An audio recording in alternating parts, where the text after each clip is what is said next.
Автоцистерна МЧС Гагры движется к многоэтажному дому в районе кемпинга, где, как и во всем городе, вторые сутки нет воды.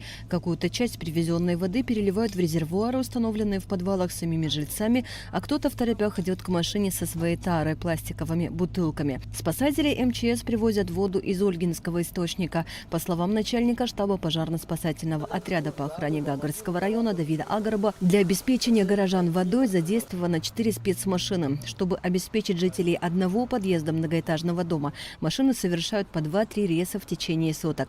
А таких многоэтажных домов в Гагре десятки. В это время затопленную насосную станцию ремонтируют. Засыпанные песком агрегаторы расчистили. Теперь они на стадии просушивания. На насосной станции, которую затопило, были вытащены насосы, промыли их после подтопления соленой водой, и они в данный момент сушатся. Постоянно проверяют на влажность. Как высушим моторы, мы будем их собирать и подключать. Ориентировочно в пятницу мы попробуем запустить их.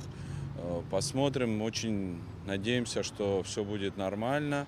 Также там была повреждена высоковольтная линия, которая снабжает насосную станцию электроэнергией. Она тоже восстанавливается, сегодня к вечеру ее восстановят. То есть к пятнице я планирую, что вода пойдет в городе. О ситуации с подачей электроэнергии можно говорить в позитивном ключе. Если в первые сутки после стихии был обесточен весь центр, на второй день энергетики устранили неполадки. Были подтоплены практически все подстанции, находящиеся в зоне досягаемости волн. Однако ни один из трансформаторов, находящихся на территории Гагры, не вышел из строя. Но главной проблемой стал выход из строя высоковольтной линии, из-за чего пришлось отключать 4 высоковольтных фидера. Вчера вечером уже заметно было. Ветер до такой степени поднялось, море начало штормить. Все наши работники, все дежурили на работе. Я дал команду всем дежурным по подстанциям, если в случае чего сильный ветер, отключите все подстанции, все фидера, которые выходят. Но мы созванивались, мы все на работе были, мы готовы были. Вот что можно было отключить, сразу отключили. Но где сильно затопило. Нам очень помогло. Мы вовремя смогли почистить вот эти трассы, деревья, вот эта очистка. Вот что мы сделали, очень сильно помогло нам. Если чистки не было бы, такой ветер был, я не знаю, что здесь было.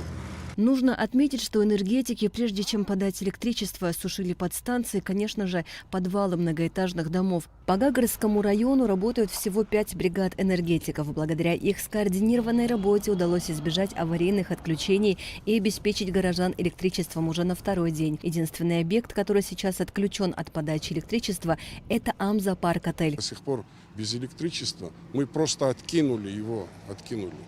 Там до сих пор они не убрали, затоплено. Вот когда мы ждем их команды, это их территория, когда они почистят, когда они скажут включите, мы включим. Стихия в основном затронула прибрежье центральной части. Повсеместно ведутся работы по расчистке от мусора и песка. Полуразрушенные объекты на фоне спокойного моря рисуют нелогичную картину. Море вернулось в свои берега, оставив за собой много проблем и забот, которые, к счастью, решаемы. Асида Малли, Алексей Гухава, Абхазское телевидение.